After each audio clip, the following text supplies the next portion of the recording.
¿Se escucha o no? Parece que sí. Bueno, antes de partir con la presentación que me pidió Ricardo, que es sobre algunas herramientas modernas en el manejo del riego, un poco tratando de visualizar de que hay que innovar en algunos de los factores de producción, quisiera hacer algunos comentarios generales.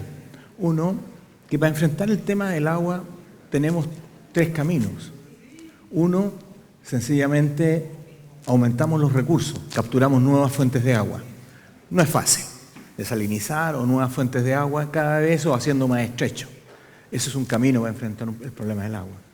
Otro camino para enfrentar el problema del agua, sencillamente, es ser más eficaz en el uso del agua. ¿A qué me refiero con eficaz? No estoy hablando de eficiencia, estoy hablando de eficaz. ¿Por qué hablo de eficaz? Cuando nosotros producimos, si analizamos los distintos frutales y vemos las medias productivas, nos damos cuenta, por ejemplo, que para Alto estaremos en 10 toneladas, me puedo equivocar, pero estamos por ahí, y los potenciales 18 o 20 toneladas. Tenemos canopia, tenemos dorsal, vamos transpirando, pero no estamos produciendo kilos. Eficacia del agua. En uva de mesa pasa algo similar. Si analizamos las cajas medias que tenemos y las cajas potenciales que podríamos tener. Y así los otros frutales. Entonces ahí tenemos un tema súper importante. ¿Qué significa? Ser más eficaz en el uso del agua. Recién Juan Carulo hablaba de que Estados Unidos con menos superficie producía más que nosotros. Y que a lo mejor con el mismo recurso. Entonces también una manera de enfrentar un tema de los recursos, obviamente, es siendo más eficaz en el uso. Es una segunda opción. Y la tercera opción es ser más eficiente, no tener pérdidas por percolación profunda o por evaporación. Nosotros nos hemos dedicado básicamente a las pérdidas por percolación profunda, riegos por goteo, cambiando a las tecnologías, pero todo lo que es evaporación hacia la atmósfera que no pasa por transpiración, lo tenemos despreocupado. Entonces hay tres caminos.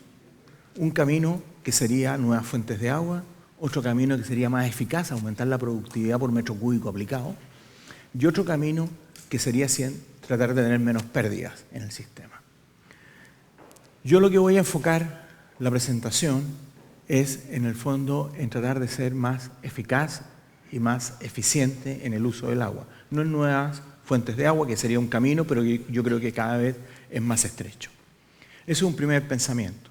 Un segundo pensamiento, estos son información, aquí bueno, también formación de Gardiazabal y de otras personas que más o menos han planteado cuál es el efecto que tiene los distintos manejos agronómicos en la producción y la calidad de la fruta. Y todos más o menos concuerdan que entre el suelo y el riego se llevan un porcentaje muy alto de los factores de producción que están afectando la calidad. No quiere decir que los otros factores de producción no sean importantes. ¿Qué es lo que yo he tratado de entender de esto? Es que es mucho más fácil equivocarse en el manejo del agua y en el manejo del suelo que en los otros factores de producción. Y son más difíciles de implementar por los agricultores. Y ahí hay entonces la posibilidad de error que se comete en el manejo de esos factores de producción es más alto, porque son más complejos de poderlos operar. Y la sensación que tienen estas personas que aparecen ahí es que son los factores que más inciden, no porque los no sean importantes, son más difíciles de controlar. Bueno, eso es como un primer pensamiento, pero antes de esta, volviendo atrás, me queda un tercer pensamiento, que también lo han dicho y que lo rescato. Cada vez la fruticultura, el negocio frutal es más estrecho. Los márgenes son más ajustados. Puede que de repente tengamos un año bueno como el que hay ahora en Palto, pero en general la tendencia es que los márgenes vayan siendo cada vez menores. ¿Qué nos queda? ¿Disminuir los costos de producción? No es tan fácil. ¿Qué es lo que nos queda? Aumentar la productividad. Es el camino. Recién les hablaba que los niveles medios de producción están muy distantes de los potenciales. Entonces tenemos una gran posibilidad y una gran alternativa. Bueno, pensando que todos los factores de producción son importantes, yo me voy a plantearme en lo que es el manejo del agua y comentar algo sobre esto. En lo que es el manejo del agua, no es que no hayamos hecho nada y no hayamos evolucionado. Yo creo que ha habido avances relativamente importantes e interesantes.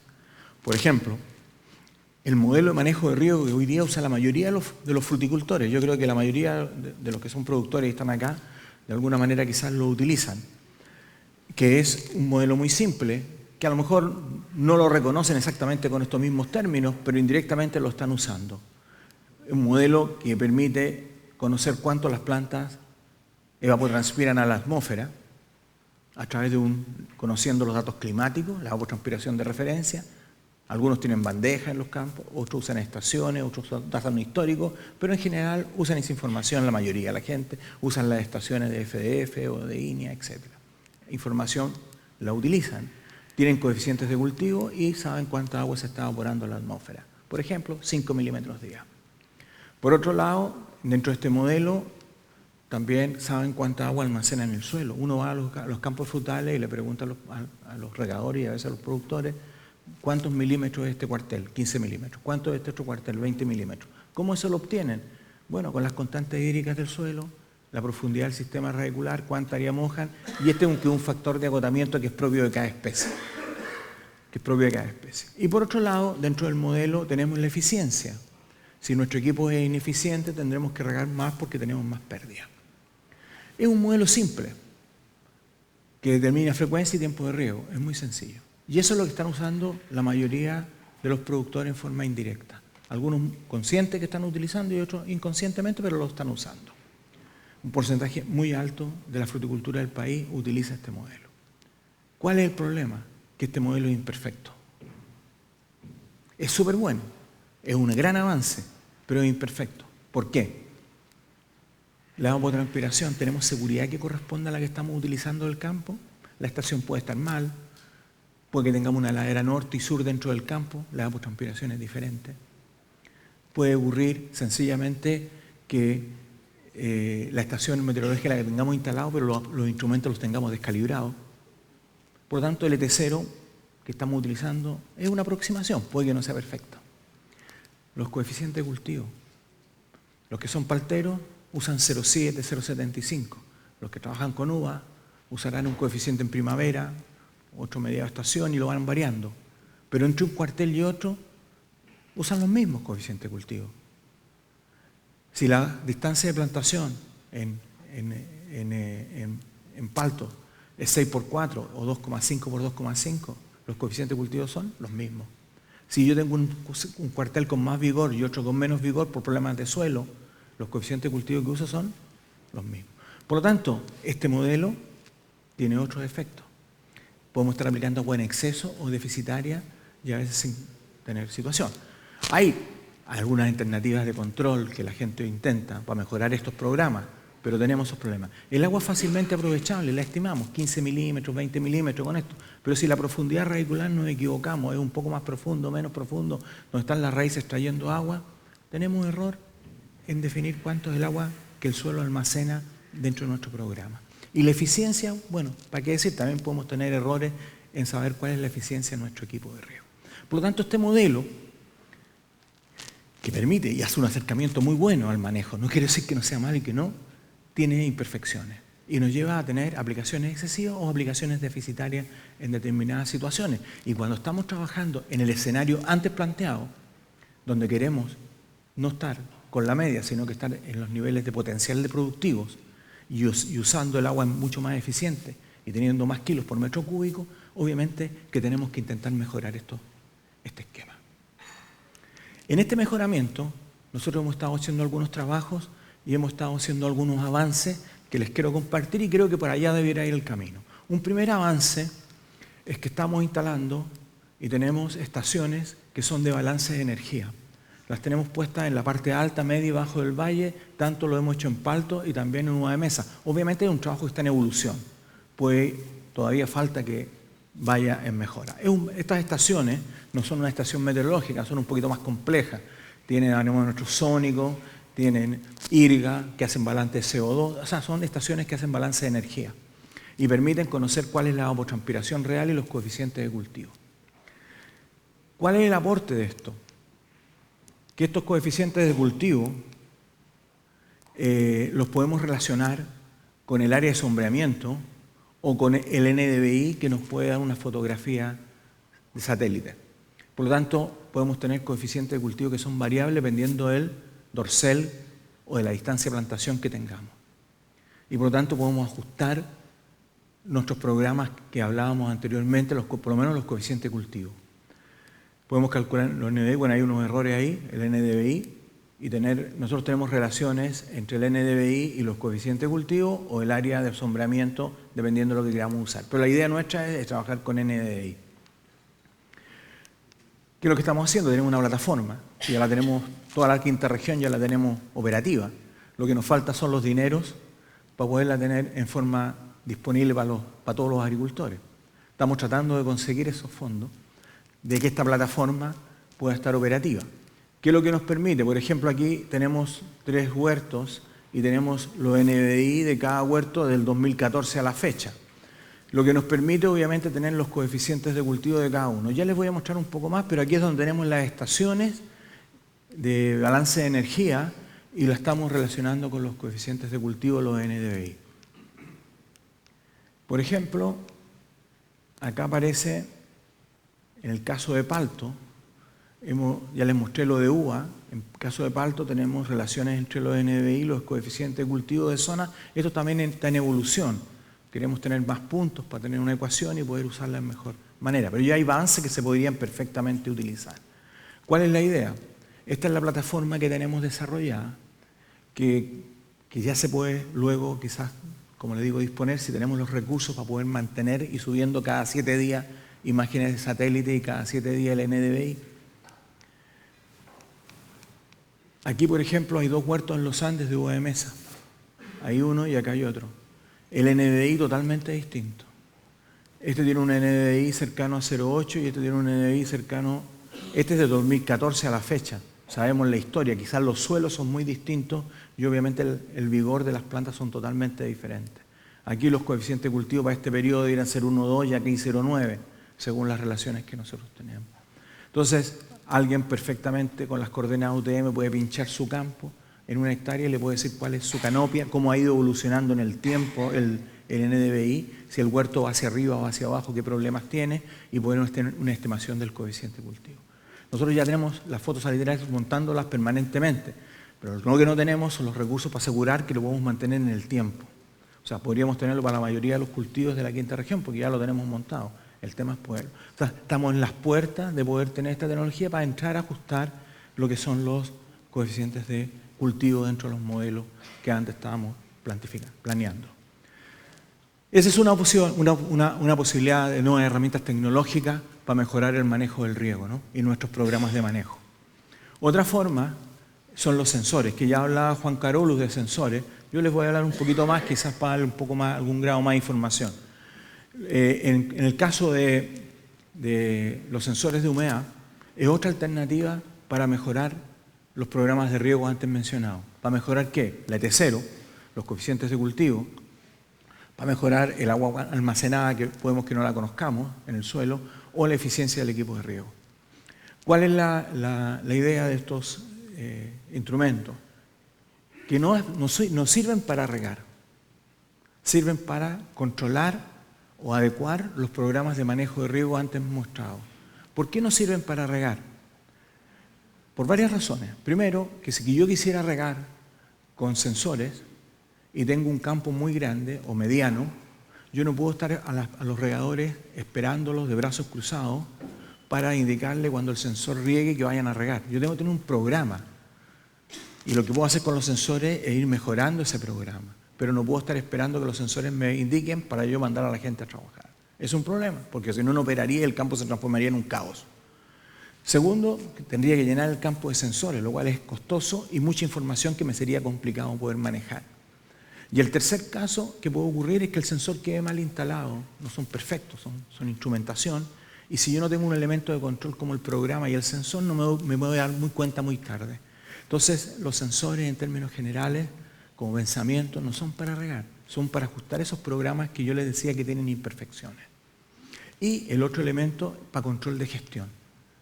A veces es tan importante el control de gestión como el manejo del riego.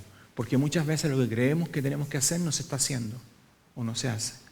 Y una manera de saber si eso está ocurriendo es un control de la gestión.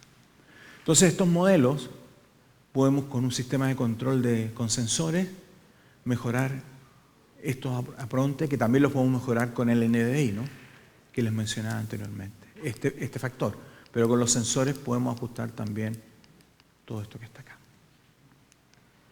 Bueno, dentro de los sensores hay varias marcas. O sea, está lleno, son toda la tecnología FDR la que hoy día está entrando en el sistema y está evolucionando rápidamente. Nosotros hemos ido trabajando fuertemente en esta técnica y hemos ido aprendiendo mucho del manejo de estos sensores y yo les quiero compartir alguna idea de lo que podrían hacer. Pero tecnológicamente todos que son diferentes de procedencia, todos son sensores de tipo FDR. Lo que hacen esto son mediciones continuas. Y esa es la gran diferencia, el gran aporte. ¿Qué es lo que significa? Nosotros estamos acostumbrados a controlar con mediciones discretas. Una calicata, ¿qué es lo que es? Una medición discreta. La hago hoy día, veo lo que está pasando hoy día, a una determinada hora.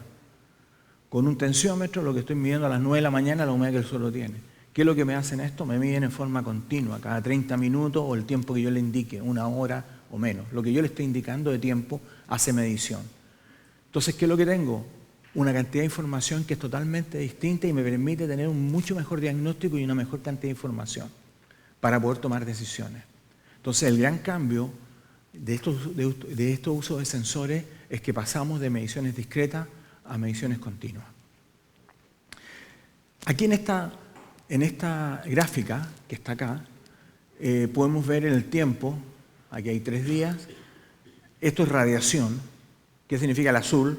Que aquí es día, cuando no hay radiación es noche, ¿no es cierto? Tenemos la radiación, y acá lo que tenemos es humedad, el rojo. Al tener medición continua, si yo tuviera discreta, podría tener una medición ahí, acá, no sé si realmente cuando regué, la humedad hasta qué nivel llegó. No lo puedo saber, tengo un puro valor. Al tener medición continua, tengo esa información. Al tener información continua, me puedo dar cuenta cuando termina de drenar. ¿Qué pasa en la noche? Deja de transpirar. ¿Qué pasa en el día? Transpira. O sea, me lleva un control mucho mayor de lo que le está ocurriendo a las plantas. Y por lo tanto, la cantidad de información que tengo con la medición continua es mucho mayor.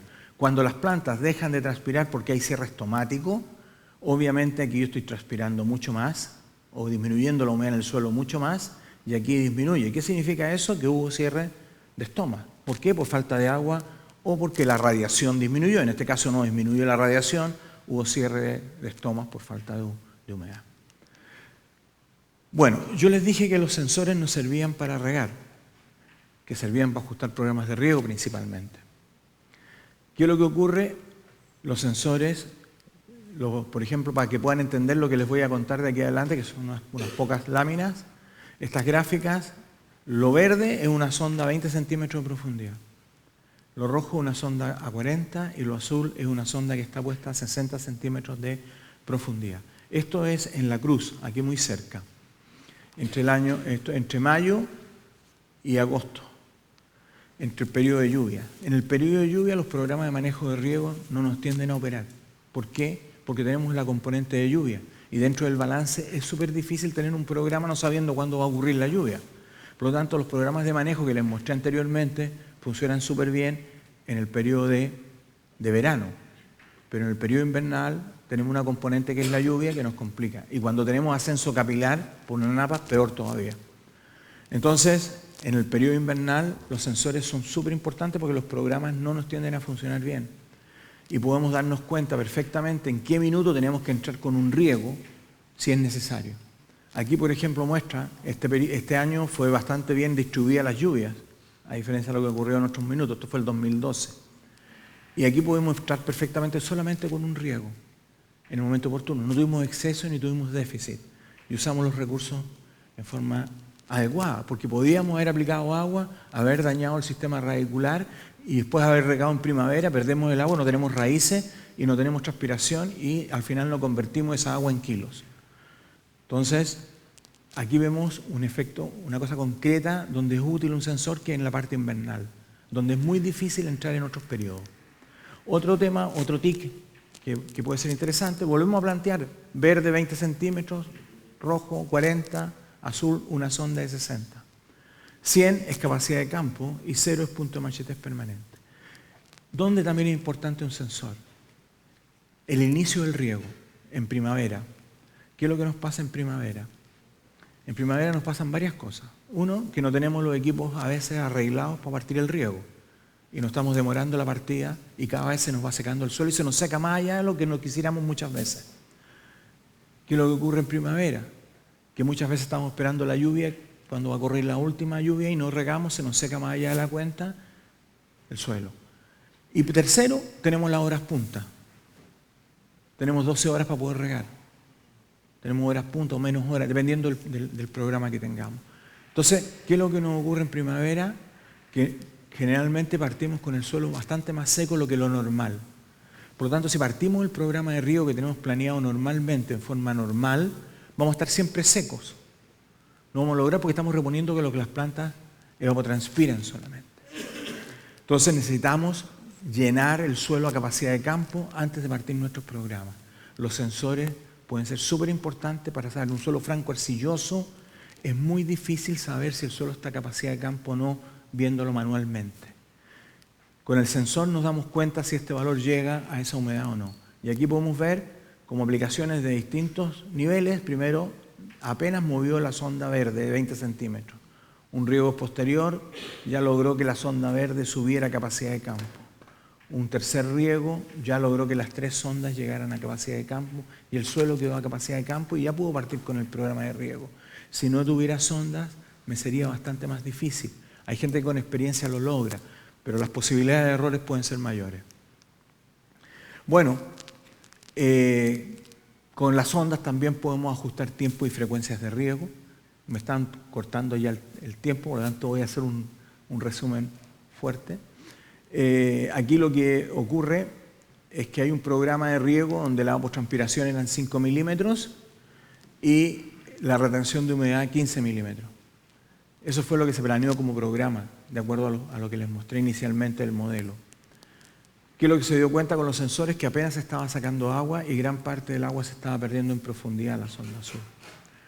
Se mejoró el programa a 18 milímetros, siguiendo los mismos 5. La cantidad de agua semanal era la misma. Mejoró un poco, pero no sustancialmente. Se volvió a mejorar el programa a 20 milímetros, se corrigió con la misma fracción de lavado y se logró que las plantas transpirasen.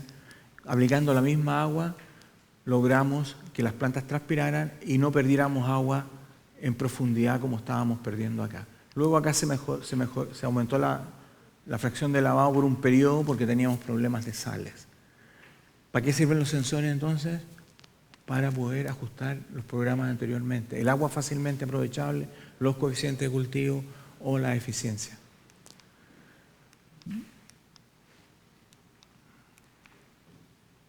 Bueno, vamos a pasar esto más rápido. Bueno, y la ubicación, como les digo, también de los sensores, se puede apoyar uno en esta mecánica del NDVI. Bueno, lo que les quería presentar básicamente es que tenemos herramientas hoy día tecnológicas que son los ajustes de coeficiente a través de NVDI y que son el uso de sensores, que son tecnologías que podemos tener para mejorar la eficacia de la aplicación del agua. Que esos metros cúbicos que estemos aplicando realmente se nos conviertan en mayor productividad. Porque si esos metros cúbicos los estamos aplicando de forma inoportuna, podemos aplicar la misma cantidad de agua o más agua sin tener el efecto. Entonces el objetivo de esto es mostrarles a ustedes, motivarles que tenemos alternativas para mejorar esos programas, para ser más eficaz y que el agua que apliquemos la convertamos en más kilos y estemos más cerca de los potenciales de rendimiento debido a este factor de producción que es complejo de manejar que si no tuviéramos esta situación. Estos controles cada vez son más económicos y están más a la disponibilidad. Este es el equipo de trabajo que trabaja en estas técnicas y bueno, muchas gracias y parte de la información está en este manual. Gracias. Ok. Muchas gracias, señor Ferreira, por su ponencia. Antes de continuar, quiero mencionarles que la feria, ¿cierto? Los stands que están afuera, Una vez concluidas las exposiciones, continúan y también hay un cóctel preparado para el final de esta jornada. Las tendencias del mercado están cambiando aceleradamente, así como los gustos y costumbres de los consumidores, cada vez más informados y más demandantes de los productos saludables, nutritivos y bien presentados. Para indagar en este factor muy importante a la hora de buscar la internalización, dejamos con ustedes los siguientes ejecutivos de Utilitas, empresa de outsourcing que en gestión y exportación de consultoría para productores que requieren posicionamiento internacional. Exponen el señor Fabricio Alegro, ingeniero agrícola INACAP, control de calidad y operaciones en Estados Unidos y Corea. Actualmente se desempeña en el área comercial de Utilitas Limitada como jefe de programas de uvas y paltas. También lo acompaña el señor Sebastián Domínguez, ingeniero agrónomo de la Universidad Mayor, y Luz Giojo, ingeniero agrónomo de la Pontificia Universidad Católica de Chile. Los consumidores que comprenden nuestra fruta están exigiendo nuevos envases y presentaciones al punto de venta, nuevas tendencias de consumo y bienestar personal, así como nuevas políticas de salud pública, están influyendo cómo llegamos a nuestros productos y a aquellos mercados de mayor valor. No solo necesitamos mejorar la calidad, ¿cierto?, de los productos, sino que existe toda una variedad de las cuales se debe tener cuenta para tener los correspondientes apuntar al tema de la fruticultura. Dejamos con ustedes a los representantes. Un aplauso, por favor. Gracias.